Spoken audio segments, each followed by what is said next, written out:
నమస్తే, నా పేరు మహేంద్ర. లెర్నింగ్ తెలుగు ఛానల్కు స్వాగతం. ఈరోజు మనం మాట్లాడుకోబోయే టాపిక్ ఆటం బాంబ్ అనేది ఏ విధంగా పేలుతుంది అని. 1945లో రెండో ప్రపంచ యుద్ధం సందర్భంగా అమెరికా, జపాన్ నగరాలైనటువంటి హిరోషిమా అండ్ నాగసాకి అనేటటువంటి రెండు నగరాలపై న్యూక్లియర్ బాంబుని జారవిడిచింది. ఆ న్యూక్లియర్ బాంబుల పేరు little boy and fat bye. ఈ రెండు న్యూక్లియర్ బాంబుల వలన ఆ రెండు నగరాల్లో కొన్ని మిలియన్ల మంది ప్రజలు అప్పటికప్పుడు ప్రాణాలు కోల్పోవడంతో బతికి ఉన్న వాళ్ళు లుకేమియా, క్యాన్సర్ లాంటి రోగాలతోటి బాధపడటం జరుగుతుంది.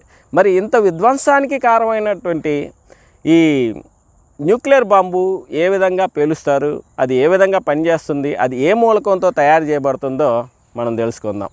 సాధారణంగా పరమాణు బాంబుని యురేనియం-235 అనేటటువంటి మూలకంతో తయారు చేస్తారు. న్యూక్లియర్ బాంబుని పేల్చాలి అనుకున్న సందర్భంలో అత్యంత వేగవంతమైనటువంటి ఒక న్యూట్రాన్ని ఈ యురేనియం-235తో బాంబార్డ్ చేయిస్తారు, అంటే ఢీకొట్టేలా చేస్తారు.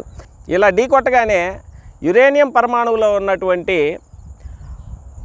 న్యూట్రాన్లు రిలీజ్ అయ్యి దాని పక్కనే ఉన్నటువంటి మరికొన్ని పరమాణువుల్ని మళ్ళా రెండు సమభాగాలుగా విభజించేలా చేస్తారు. ఇలా అసంఖ్యాక మొత్తంలో న్యూట్రాన్లు రిలీజ్ అయ్యి ఆ ఆటం బాంబ్ అనేది దాదాపుగా సెకనులో 10 కోట్ల వంతులోనే పేలిపోతుంది.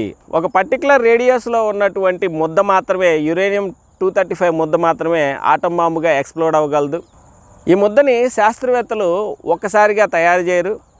ఏ రేడియస్ దగ్గర, ఏ వ్యాసార్థం దగ్గర ఈ పరమాణు బాంబు పేలగలదో దాన్ని తెలుసుకొని దాన్ని రెండు విడివిడి భాగాలుగా తీసుకొని వచ్చి పేలాల్సిన సమయంలో ఆ రెండింటిని ఒకేసారి కలుపుతారు. ఒకసారి కలపగానే అది ఆ విధంగా పేలిపోతుంది.